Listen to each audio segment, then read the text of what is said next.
Good morning बच्चों। मैं doctor सुधा मित्तल। बच्चों, आज अपन अध्ययन करेंगे रोकड़ के प्रबंध का अर्थ, meaning of management of cash. रोकड़ का प्रबंध करने से आशय सामान्यतः संस्था की रोकड़ संबंधी आवश्यकताओं की पूर्ति करने हेतु रोकड़ कोषों की व्यवस्था करने से लगाया जाता है। वित्तीय प्रबंध के दृष्टिकोण से रोकड़ प्रबंध में संस्था के विभिन्न प्रयोजनों को ध्यान में रखते हुए रोकड़ का अनुकूलतम स्तर का निर्धारण करना, आवश्यक रोकड़ कोषों की व्यवस्था करना, संस्था से रोकड़ के अंतर्वाहों एवं बहिर्वाहों का ध्यान रखते हुए आवश्यकता के समय रोकड़ कोषों की उपलब्धता को सुनिश्चित करना, रोकड़ कोषों के आधिक्य का उचित विनियोजित करना और समस्त रोकड़ कोषों से संस्था आवश्यकता की पूर्ति करते हुए तरलता एवं लाभदायकता में संतुलन स्थापित करना शामिल होता है। इस प्रकार रोकड़ के प्रबंध से आशय रोकड़ कोष के अनुकूलतम स्तर का निर्धारण करना और उसे बनाए रखने हेतु रोकड़ प्रवाहों का निर्धारण करते हुए नियंत्रण करते हुए फर्म के जो फर्म है उसके मूल्य को अधिकतम करने के उद्देश्य से तरलता एवं लाभदायकता में संतुलन स्थापित करना होता है। तो इस प्रकार से रोकड़ कोष से जो भी इस व्यवसाय में तरलता के लिए उपयोग किया जाता है उसको बनाए रखने का प्रयास किया जाता है। तो इस प्रकार के रोकड़ कोषों को मैनेज करना, व्यवस्थित करना, इसी को रोकड़ प्रबंध करना कहा जाता है। रोकड़ के प्रबंध के उद्देश्य, इस प्रकार के objective of management of cash, रोकड़ के प्रबंध के कुछ उद्देश्य हैं जिनकी पूर्ति के लिए या इन उद्देश्यों को पूरा करने हेतु इस प्रकार का प्रबंध किया जाता है। रोकड़ के प्रबंध का प्रमुख उद्देश्य संस्था के लाभों को अधिकतम करने के लिए तरलता एवं लाभदायकता में संतुलन बनाए रखना है। संस्था के पास जितनी अधिक रोकड़ होगी तरलता उतनी ही अधिक होगी, लेकिन लाभदायकता उतनी ही कम होगी, क्योंकि तरलता तो रहेगी लेकिन यदि कैश वैसे ही संस्था के पास रखा रहता है तो उसमें अपने आप वृद्धि होने की कोई संभावना नहीं हो सकती है। इसलिए अधिक यदि तरलता है तो उससे लाभदायकता कम ही होती है। इसके विपरीत संस्था के पास जितने रोकड़ शेष कम होंगे तरलता उतनी ही कम होगी तथा लाभ अर्जन शक्ति उतनी ही अधिक होगी। अतः संस्था को तरलता एवं लाभदायकता में संतुलन बनाए रखना होता है। इस दृष्टि से रोकड़ प्रबंध के दो मुख्य उद्देश्य निम्नलिखित हैं। भुगतान अनुसूची के अनुसार रोकड़ वितरण की आवश्यकताओं की पूर्ति करना और रोकड़ शेष के रूप में बंधी राशि के स्तर को न्यूनतम रखना। रोकड़ प्रबंध के उपयुक्त दोनों उद्देश्य एक दूसरे के परस्पर विरोधी हैं, अतः वित्तीय प्रबंधक के लिए इनकी विसंगतियों को दूर कर अधिकतम लाभ अर्जित करना एक चुनौती भरा कार्य हो जाता है। इन दोनों उद्देश्यों की व्याख्या यहाँ हम विस्तार पूर्वक से कर सकते हैं। भुगतान अनुसूची के अनुसार रोकड़ वितरण की आवश्यकताओं की पूर्ति करना, meeting cash disbursement requirements according to payment schedule. रोकड़ प्रबंध का मूलभूत उद्देश्य भुगतान अनुसूची की आवश्यकताओं को पूरा करना होता है। व्यापार के सामान्य संचालन में संस्था को माल पूर्तिकर्ताओं, अल्पकालीन ऋणदाताओं, कर्मचारियों इत्यादि को निरंतर भुगतान करने होते हैं। यदि भुगतान सही समय पर नहीं किए जाए तो व्यावसायिक क्रियाएं ठप हो सकती हैं। रोकड़ के बारे में यह सही कहा गया है कि यह व्यवसाय के सदैव चलने वाले पहियों को चिकनाई प्रदान करने वाला तेल है।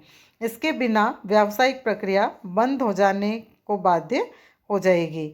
अतः संस्था को रोकड़ संवितरण की आवश्यकताओं को पूरा करने के लिए पर्याप्त रोकड़ शेष रखने चाहिए।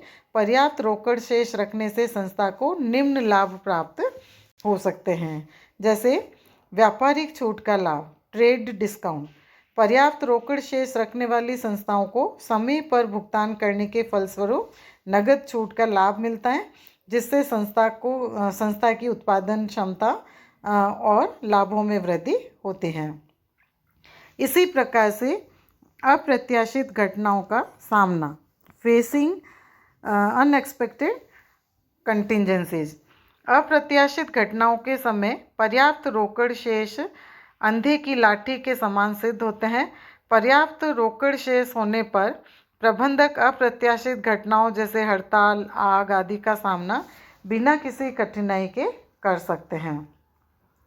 व्यावसायिक सुअवसरों का लाभ। पर्याप्त रोकड़ शेष वाली संस्थाएं व्यावसायिक सुअवसरों जैसे बाजार में कच्चे माल के मूल्यों में कमी होने पर माल का स्टॉक करना, समृद्धि काल में व्यवसाय का विस्तार करना इत्यादि का लाभ आसानी से उठा सकते हैं। बैंकों व ऋणदाताओं से मधुर संबंध, cordial relations with banks and creditors. पर्याप्त रोकड़ वाली संस्थाओं के साथ बैंक एवं ऋणदाता मधुर संबंध बनाए रखने को उत्सुक होते हैं। ऐसी संस्थाएं आवश्यकता अनुसार उचित ब्याज दर पर ऋण प्राप्त कर सकती हैं। साख बनाए रखना, मेंटेनिंग क्रेडिट वर्दीनेस। जिन संस्थाओं के पास पर्याप्त रोकड़ शेष होते हैं उनकी बाजार में अच्छी साख होती है, गुडविल होती है, और इससे उन्हें उचित कीमत पर माल तथा आवश्यकता पड़ने पर ऋण उपलब्ध हो जाता है। तो ये उपयुक्त विवरण से स्पष्ट होता है कि संस्था के पर्याप्त रोकड़ शेष रखने चाहिए संस्था को, और लेकिन पर्याप्त रोकड़ शेष रखने की भी एक लागत होती है। अतः संस्था को लागत एवं लाभ में संतुलन स्थापित कर अनुकूलतम रोकड़ शेष रखने चाहिए। अनुकूलतम रोकड़ शेष ज्ञात करने की विधि का वर्णन अपन इसी में आगे करेंगे नेक्स्ट वीडियो में। रोकड़ शेष के रूप में बंधी राशि के स्तर को न्यूनतम रखना। रोकड़ प्रबंध का दूसरा महत्वपूर्ण उद्देश्य रोकड़ शेष के रूप में फंसी राशि को न्यूनतम करना है। रोकड़ शेष को न्यूनतम रखने में वित्तीय प्रबंधक को दो विरोधी पहलुओं का सामना करना होता है। उच्चतर रोकड़ शेष अन्य लाभों के साथ उचित अदायगी को सुनिश्चित करता है, लेकिन इससे रोकड़ शेष का एक महत्वपूर्ण भाग बेकार पड़ा रहता है। तो न्यूनतम रोकड़ शेष के फलस्वरूप संस्था को भुगतान अनुसूची की पूर्ति में कठिनाई हो सकती है। इसलिए वित्तीय प्रबंधक को सभी लाभ हानियों को ध्यान में रखते हुए रोकड़ शेष को अनुकूलतम स्तर पर रखना चाहिए। रोकड़ प्रबंध के कार्य अथवा क्षेत्र, फंक्शंस और स्कोप ऑफ कैश मैनेजमेंट। रोकड़ प्रबंध के लिए किए जाने वाले समस्त कार्यों का अध्ययन हम निम्न शीर्षकों में कर सकते हैं। जैसे रोकड़ प्रबंध के लिए जो क्षेत्र हैं वो हैं रोकड़ का नियोजन एवं नियंत्रण, कैश प्लानिंग एंड कंट्रोल, कोषों का कुशलतापूर्वक संग्रहण एवं नियंत्रण, collecting and dispersing funds efficiently, उपयुक्त या समुचित कार्यशील रोकड़ शेष का निर्धारण, determining the appropriate working cash balance तथा शेष आदि की रोकड़ का विनियोजन, investing the remaining access cash balance. उपयुक्त वर्णित प्रत्येक कार्य का विस्तार पूर्वक विवरण निम्न प्रकार से हम देखते हैं। रोकड़ का नियोजन एवं नियंत्रण, कैश प्लानिंग एंड कंट्रोल। रोकड़ प्रबंध का प्रमुख उद्देश्य रोकड़ शेष को न्यूनतम रखते हुए लाभ को अधिकतम करना होता है। इस उद्देश्य की पूर्ति हेतु रोकड़ नियोजन एवं नियंत्रण आवश्यक है। रोकड़ नियोजन से अभिप्राय आगामी अवधि के लिए रोकड़ के आधिक्य एवं कमी का उचित प्रबंध करने हेतु रोकड़ प्राप्ति की मात्रा का अनुमान लगाना एवं भुगतानों को व्यवस्थित करने की प्रक्रिया से होता है। जबकि रोकड़ नियंत्रण से अभिप्राय यह देखने से है कि रोकड़ की प्राप्ति एवं भुगतान रोकड़ नियोजन के अनुसार हो रहे हैं या नहीं। रोकड़ नियोजन एवं नियंत्रण के लिए बजट अवधि के लिए रोकड़ के अंतर्वाहों एवं बहिर्वाहों के पूर्वानुमान लगाए जाते हैं, और ये पूर्वानुमान आवश्यकता के अनुरूप अल्पकालीन अथवा दीर्घकालीन हो सकते हैं। रोकड़ नियोजन एवं नियंत्रण हेतु निम्नलिखित विधियों का प्रयोग किया जाता है। रोकड़ कैश बजट। रोकड़ के बजट रोकड़ नियोजन एवं नियंत्रण का सर्वाधिक महत्वपूर्ण उपकरण है। रोकड़ बजट आगामी अवधि के प्रत्याशित रोकड़ अंतर्वाहों एवं बहिर्वाहों का एक संक्षिप्त विवरण होता है।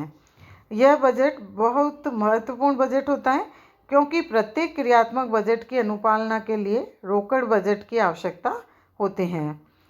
जेम्स वैन हॉर्न के शब्दों में एक रोकड़ बजट किसी निश्चित भावी अवधि के लिए रोकड़ प्रवाह का पूर्वानुमान होता है और इस बजट का अन्य सभी प्रकार के बजटों से निकट का संबंध होता है। रोकड़ बजट द्वारा विभिन्न गतिविधियों को नियंत्रित एवं समन्वित करके व्यवसाय की वित्तीय क्षमता को सुदृढ़ किया जा सकता है। रोकड़ बजट बनाते समय संपूर्ण बजट अवधि का बजट बनाकर इसे छोटी छोटी अवधियों जैसे मासिक या त्रैमासिक में बांट दिया जाता है। रोकड़ बजट सामान्यतः 3 भागों में बटा होता है।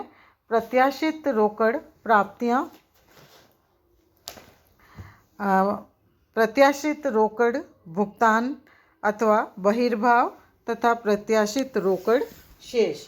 तो इस प्रकार से रोकड़ बजट के माध्यम से रोकड़ बजट और इसका एक ऐसा टूल है, ये एक इस प्रकार का साधन है जिसके माध्यम से रोकड़ का प्रबंध किया जाना संभव होता है। रोकड़ बजट से निम्नलिखित लाभ प्राप्त होते हैं जो रोकड़ के नियोजन एवं नियंत्रण हेतु अत्यंत महत्वपूर्ण है। जैसे किस माह में कितनी राशि की आवश्यकता होगी या अतिरिक्त राशि शेष रहेगी, इसकी जानकारी हो जाती है। आवश्यक राशि का प्रबंध किस वित्तीय स्रोत से किया जाए, यह ज्ञात हो जाता है। कम राशि का स्कंद बैंक अधिविकर्ष से हो सकता है। अधिक राशि के लिए दीर्घकालीन ऋण अथवा पूंजी निर्गमन कर सकते हैं। कितनी राशि कितने समय तक अप्रयुक्त रहेगी, इसका अनुमान लगाकर समुचित विनियोग कर सकते हैं। लेनदारों को बट्टा प्राप्त करने के लिए शीघ्र भुगतान करें या नहीं, उधार माल का विक्रय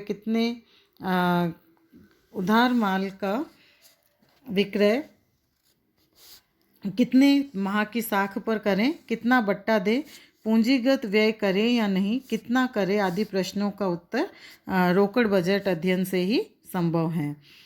यह बजट विश्वास दिलाता है कि प्रत्येक कार्य के लिए रोकड़ उपलब्ध होगी। विभिन्न क्रियाओं में समन्वय व नियंत्रण कार्य सरल हो जाता है। तो इस प्रकार से रोकड़ का नियोजन एवं नियंत्रण आसानी से किया जा सकता है रोकड़ बजट के माध्यम से। अब अगले वीडियो में बच्चों अपन अध्ययन करेंगे रोकड़ बजट बनाने की विधियाँ, मेथड्स ऑफ कैश बजटिंग। धन्यवाद।